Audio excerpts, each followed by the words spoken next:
Hello, this is Ezekiel Garcia here for GuffandStuff.net, and I am more than honored to have Quinton Flynn here right next to me.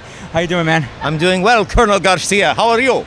Doing well, thank you. And Quinton Flynn, obviously the voice of Raiden, also the voice of Henry, No More Heroes, and also, you may not know this, the voice of Peter Parker at one point in Marvel's Ultimate Alliance. Yes, I was SpiderMan, and Spidey was my ultimate favorite hero growing up. So it was an honor to be him. And as a kid, when I'd sit in the back of my dad's car, I would pretend as the car was driving that I was spinning webs and they were latching on to the street lamps above, moving our car forward. So I was Spider-Man before I actually became Spider-Man. Therefore, I am the real Peter Parker. And I got to ask you real quick, because I keep hearing stories, about, getting into voice acting initially. So when did you start, and what kind of challenges did you have when you first started? In voice acting? Yes. Well, there's a lot that goes into it, but ultimately it's acting. And the training that I felt the best was getting voice acting direction for doing commercial work and character work. And with that knowledge, putting together a demo with the help of a professional, then trying to get representation. Once having representation, it was then trying to break down the copy and understand what they wanted, and being able to take direction from directors and, find that happy medium of what they wanted in their idea as opposed to mine, and make it come together. And that it's about selection and not rejection.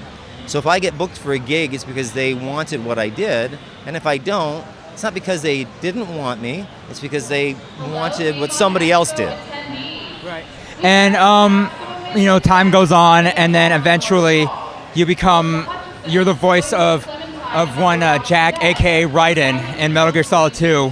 And did you audition for this? Was it something that you just, somebody come up to you, or how did that turn out? Well, you know that Jack is also Jack the Ripper, right? Yes. Do you hear this woman? Yes. Mark Meir was a friend of mine. He plays Commander Shepard in Mass Effect. I play Koleot Krios. But the reason I was hired as Raiden is because not only could I be a congenial guy, but I could be a head-hunting Jack the Ripper with a sword to take off somebody's head like this woman. And I mean, when you did Rising, what was so great about it for me was the fact that, it wasn't just Raiden anymore. Clearly he was, obviously, he's gotten all these upgrades, with the cyborg body and everything.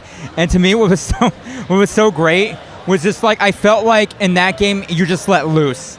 Rising? Yes. Yeah. And was this Platinum's idea, or was this something that you just felt needed to happen? No, it was a combination of the way in which the script was written and the way in which I was directed. I would have to ask the writers and the producers of Platinum what their relationship was when they brought it to the table. But the good news is, Raiden was a rookie in Metal Gear Solid 2. When we got to 4, they needed me to toughen him up to become the world-weary, war-torn cyborg ninja. And then in Revengeance, you got both. The duplicitousness of this character. Right. And because they trusted me more, I was able to do more of what I do naturally to give to this character. That, to answer your first question, I had to audition for. I wasn't just given it. And when I got it, I had no idea of the journey we would all be on that brings us here today. Yeah, and I mean, Metal Gear Solid 2, that was a very complex, very heavy game, and I'm pretty sure the script reflected that. And I mean, was this, when you first did that game, was it just nothing like you've ever done before? Yeah, I would say that's correct. It was closer to dramatic acting that I had done only on the stage before. And so, yeah, it was something else, Metal Gear Solid 4, especially with the reveal that he had a son. That was a very dramatic scene, and that took some time, and I'll never forget recording that. So it was, very effective and affected me as well. Right. And do you keep up with other voice actors? Do you keep up with Kojima or David Hayter? How is that relationship? How's it been ever since Kojima left Konami? Well, he doesn't live anywhere near me, so I've not spoken to him. I've received a couple letters from him, very congenial. David Hayter and I, on the other hand, are in closer proximity and we're friends, so we keep in touch. I don't know what Hideo's, going for next. And I understand Konami owns the rights, of course, to the Metal Gear franchise, but we're all hoping something is going to happen. Right. I would love to see another series. There was supposed to be a Rising sequel. That didn't happen, but you never know.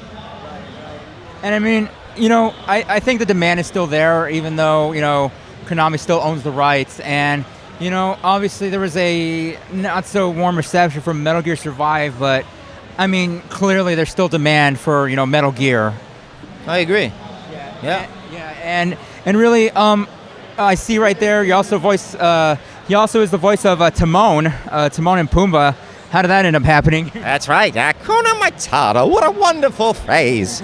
How it happened is Nathan Lane, who originally voiced Timon in the Lion King movie, and along with Ernie Sabella, they were starting the animated run for Disney of this series called Around the World with Timon and Pumbaa.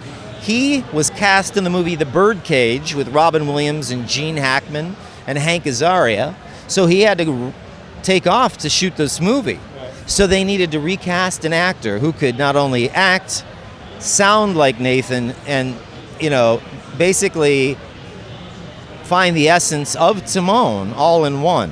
So they auditioned 100 actors, down to 50 to 25 to 8 to 3 to me.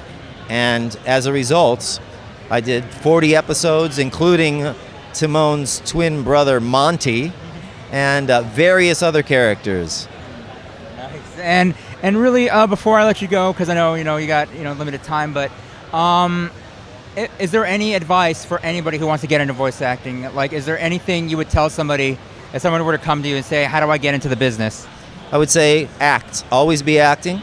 Take acting classes. I highly recommend improvisational acting because it brings us back to that area of play that we all had as children, that freedom to not think but to be. And that's what acting is, doing and being. And life is improv, and that's what we're doing right now. And it's authentic because we don't know what's going to happen next. That way you also learn to be teachable and directable, and that is the most of what you can hope for. On top of that, I would take voiceover workshops, specifically commercial voiceover acting and character-based voiceover acting, so that way you can cover all genres in the voiceover world. Right, and I would like to thank you so much for doing this. Seriously, it's quite an honor being able to interview Raiden himself. I mean, it's seriously my favorite franchise out of all the series out there, and I think your work has definitely contributed to the success of Metal Gear Solid and beyond the original series. So thank you so much. And now it's time for you to let her rip. Thank you so much. And this is Ezekiel Garcia for GuffStuff.net, and thank you so much. Take care. Seriously, thank you. Thank you. Thank you.